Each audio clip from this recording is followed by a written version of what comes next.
dan disaksikan oleh pencipta alam semesta, bagaimana Yahudi, bagaimana Kristen. Kemudian yang Maha Melihat ini menurunkan wahyu kepada baginda Rasulullah Muhammad sallallahu alaihi wasallam dan menyatakan kepada beliau dengan berfirman, Bismillahirrahmanirrahim. Wa idza husyiran nasu kanu lahum a'da wa kanu bi ibadatihim kafirin. Artinya, apabila manusia dikumpulkan pada hari kiamat, apa yang mereka sembah menjadi musuh bagi mereka, dan apa yang mereka sembah mengingkari pemujaan yang mereka lakukan kepadanya. Ini Al-Quran. Setelah kejadian Kristen kemudian menyembah manusia bernama Yesus, Al-Quran kemudian menarasikan bahwasanya apa yang mereka sembah akan menjadi musuh bagi mereka. Ini merujuk kepada orang-orang yang menyembah selain daripada Allah. Nah, ternyata kalau kita melihat secara jujur apa yang tertuang di dalam Matius 7, itu betul. Apa yang Kristen sembah akan menjadi musuh bagi Kristen. Nah, terlepas daripada saudara mengatakan mereka adalah kaum yang kemudian mengingkari kemudian apa yang Yesus ajarkan, tapi coba kita lihat polanya secara umum. Waspadalah terhadap nabi-nabi palsu yang datang kepadamu. Mu di sini adalah Bani Israel. Karena di situ Yesus tidak bersentuhan dengan orang Roma, orang Yunani. Kepada orang Samaria saja, Yesus menyebutnya anjing.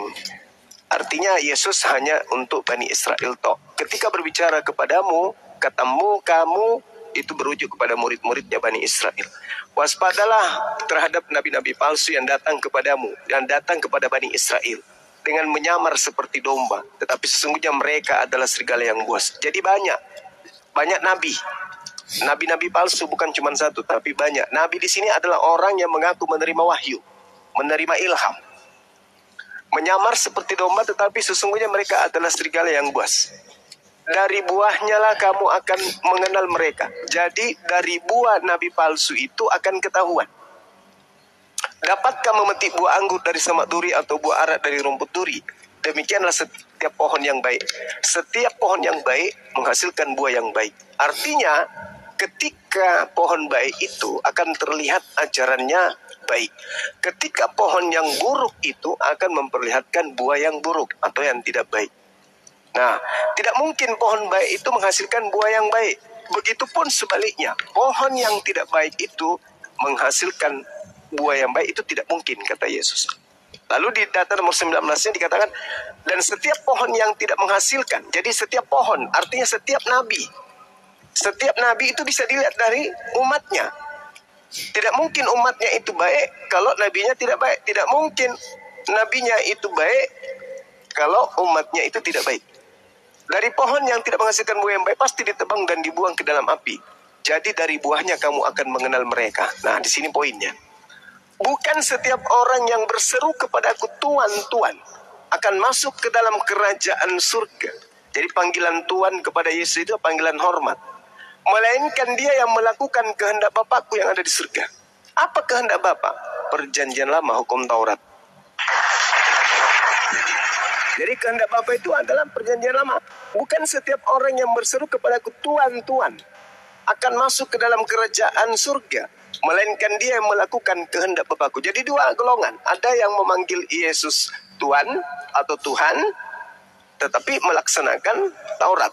Ada yang memanggil Yesus Tuhan atau Tuhan, tetapi menjadikan Taurat itu sebagai sampah. Pada hari terakhir banyak orang akan berseru kepadaku Tuhan, Tuhan. Bukankah kami bernubuat demi namamu, mengusir setan pakai namamu juga, mengadakan mujizat demi namamu juga?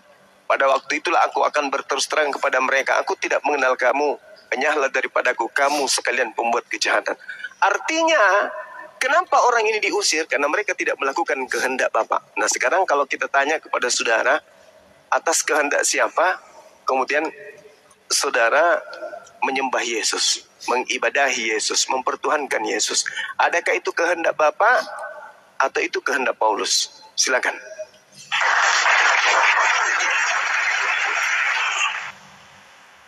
Oke, baik. Apa yang kami lakukan mengikuti Yesus karena kami melihat di dalam Yesus itu ada kebenaran dan hidup. Makanya kami menjadi pengikutnya. Bukan Tuhan itu menyuruh agar dia minta disembah, tidak. Ajarannya itu yang membuat kami itu ya tunggu.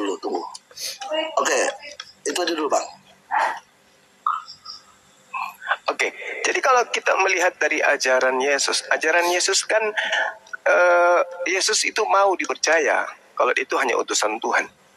Itu maunya Yesus. Kalau itu yang kita inginkan, kalau itu yang saudara inginkan. Yesus mau agar dipercaya sebagai utusan Tuhan. Bahkan Yesus mau agar dunia tahu, Yohanes 14:31, bahwa dia ini adalah hamba yang taat melaksanakan segala perintah Tuhan. Di dalam Yohanes 14:31 itu jelas itu. Dunia harus tahu, kata Yesus, bahwa aku utusan Bapa, aku mengasihi Bapa, dan aku melakukan segala perintah yang diperintahkan Bapa kepada aku. Dunia harus tahu itu. Artinya orang Indonesia harus tahu bahwa Yesus itu adalah hamba yang soleh, hamba yang taat. Nah, kenapa disembah, kenapa diibadahi, kenapa dipertuhankan? Sedangkan Bapa yang ada di surga tidak menginginkan itu. Syarat untuk masuk surga menurut Yesus adalah melakukan kehendak Bapa. Atas kehendak siapa? Kemudian orang-orang Kristen mengibadahi, menyembah Yesus. Kalau bukan kehendak Bapa, ya udah selesai. Wajar kalau saudara Kristen itu diusir. Demikian Bang. Maksudnya di ayat yang tadi kita bahas itu bukan orang Kristen yang diusir. Orang Kristen yang membawa-bawa nama Yesus, tapi kelakuannya tidak menunjukkan pengikut Yesus, Bang Juma. Begitu, jangan dipukul rata. Enggak, bukan. Memang harus dipukul rata, Bang. Karena di sini dilihat dari pohonnya. Nabi palsu itu pohon, umatnya itu adalah buah. Kalau buahnya tidak benar, maka berarti pohonnya harus ditebang. Artinya apa? Agamanya yang tidak benar. Kan Yesus sudah mengatakan, waspadalah kepada nabi-nabi palsu yang datang kepadamu nyamar seperti domba, padahal dia adalah serigala buas. Dari buahnya kamu akan mengenal mereka. Berarti dari umatnya kamu akan mengenal mereka. Kalau umatnya memiliki tanda-tanda ini, satu, memanggil aku Tuhan, bernubuat, bermujizat, mengusir setan pakai namaku, berarti itulah buah daripada pohon tersebut. Maka pohonnya harus ditebang. Coba Anda baca di situ. Nomor 19-nya, setiap pohon yang tidak menghasilkan buah yang baik, setiap pohon, artinya setiap nabi yang tidak menghasilkan umat yang baik pasti ditebang dan dibuang ke dalam api. Jadi bukan buah per buah, bahwa ini buah yang baik, ini buah yang tidak baik, padahal dari satu pohon. Tidak, pohonnya yang harus ditebang. Dan setiap pohon yang tidak menghasilkan buah yang baik pasti ditebang dan dibuang ke dalam api. Nah, untuk mengetahui pohon ini baik atau tidak baik, lihat buahnya. Salah satu dari buahnya itu adalah memanggil Yesus Tuhan. Dan itu hanya di Kristen. Nah, ketika Kristen memanggil Yesus Tuhan, pertanyaannya, atas kehendak siapa apa Kristen kemudian mempertuhankan Yesus? Kalau ada kehendak Bapak, mana dalilnya? Silakan. Baik Bang Juma. Tadi Bang Juma mengangkat pohon ara. Coba dulu kita cari di mana orang Kristen membawa-bawa agama dan menghasilkan buah yang buruk. Agama ya, bukan oknum atau politik atau yang lainnya, agama. Di mana orang Kristen membawa-bawa agama terus membawa buah yang buruk. Menyembah Yesus itu buah yang buruk. Yesus bukan Tuhan, Yesus manusia. Kok disembah? Yesus mengatakan apa? Dari buahnya, bukan setiap orang yang memanggil aku Tuhan, melainkan dia yang melakukan kehendak Bapakku. Bapa itu sama dengan Tuhanku. Apakah menyembah Yesus itu hal baik? Tidak. Siapa bilang baik? Siapa yang ngajarin? Tak ada. Bapak menghendaki? Tak ada. Mana dalilnya? Yesus menghendaki? Mana dalilnya? Tak ada. Berarti menggantikan posisi Elohim dengan menyembah kepada ciptaannya bernama Yesus, itulah perbuatan buruk. Makanya diusir. Kalian semua adalah pembuat kejahatan. Pembuat kejahatan itu di mana tempatnya? Dalam Matius 13 nomor 50, pembuat kejahatan dilemparkan ke dalam api neraka.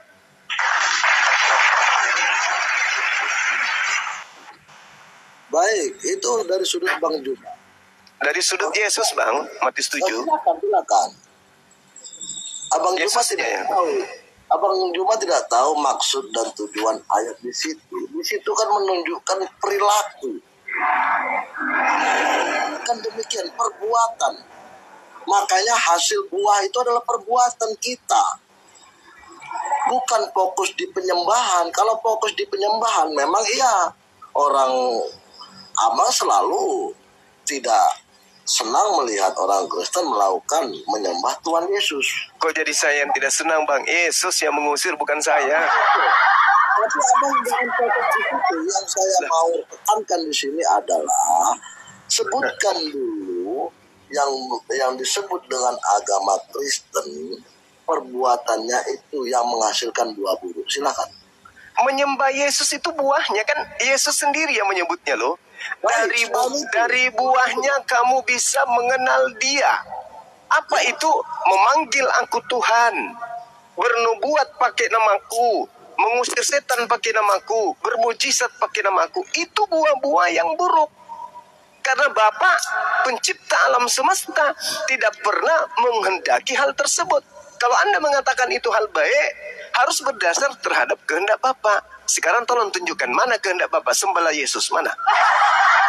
Kan Bapa mengatakan sembahlah aku, jangan ada ilah lain di hadapanku. Itu kehendak Bapa. Kalau menyembah anak Maria, ada nggak perintah Bapa, kehendak Bapa? Ada nggak?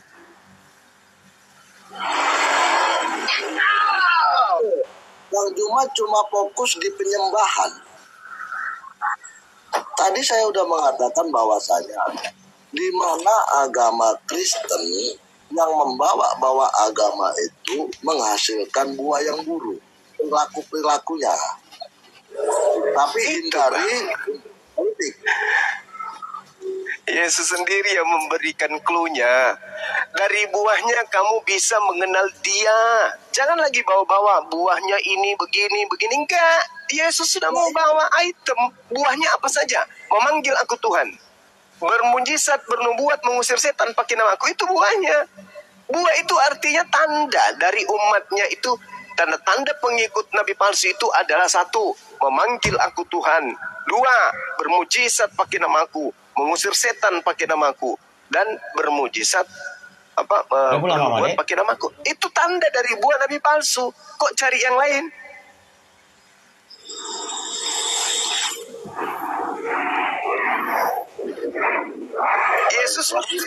Yesus menasihatkan Bani Israel, wahai Bani Israel muridku, waspadalah kepada nabi-nabi palsu yang akan datang kepadamu dengan menyamar seperti domba, menyamar seperti Bani Israel. Pada sesungguhnya mereka bukan Bani Israel, mereka adalah serigala yang buas.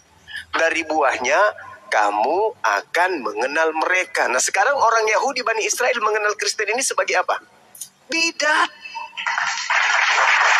Kenapa? Karena pada diri orang Kristen, bagi Bani Israel, itu Kristen itu agama berhala, agama pagan. Menyembahnya bukan kepada Elohim, tapi menyembahnya kepada Yesus. Sedangkan Yesus dalam kitab mereka siapa? Anak haram, anak zina, anak yang direbus dalam tinja, yang mendidih di neraka, kok disembah? Itu bagi Yahudi, Kristen itu begitu. Nah sedangkan Yesus menasihatkan hal ini di dalam penginjilannya kepada Bani Israel, Bang, bukan kepada orang Kristen. Silakan. Propaganda seperti itu. Kalau orang Yahudi, faktanya memang gitu, Bang. Iya, kalau Yahudi saya betul kan tidak mengakui kedatangan Tuhan Yesus. Kan demikian, makanya membantah itu harus sesuai dengan yang iman orang Kristen. Sama halnya nanti dengan agama Abang. Kami tidak meyakini yang Abang imani. Apakah saya boleh mengatakan bahwasanya agama Abang itu menyesatkan? Kan nggak boleh. Tapi kalau kita diskusikan, kita uji, ya itu hal yang apa? Jangan lari ke Yahudinya. Kalau Yahudi memang bertentangan dengan kedatangan Yesus. Karena sampai saat ini Yesus, Bang. Iya, tadi Abang menyinggung Yahudi. Makanya Yahudi Ini Yesus sampai bicara dengan orang Yahudi, Bang, muridnya. Muridnya orang Yahudi, Bang, bukan orang Kristen, murid Yesus itu. Kristen itu kelompok Iya. baru yang muncul setelah puluhan tahun, ratusan tahun setelah Yesus. Baik, makanya saya bilang Yahudi dan Kristen itu juga bertentangan dengan kedatangan Tuhan Yesus. Karena Yahudi sampai saat ini masih menunggu Mesias. Dan demikian, jangan lari ke sananya. Itu seolah-olah membenarkan semua perkataan Bang Juma. Kalau lari ke sana. Yesus, begini Bang, gini. Ketika Yesus berkata, waspadalah kepada nabi-nabi palsu yang datang kepadamu, dari buahnya lah kamu akan mengenal mereka. Kamu di sini siapa, Bang? Bani Israel atau Kristen? Kalau di kejadian itu ya orang-orang itulah, Bang. Orang Israel kan? Orang Yahudi kan? Nah, Itu. siapa yang muncul setelahnya? Orang Kristen atau siapa?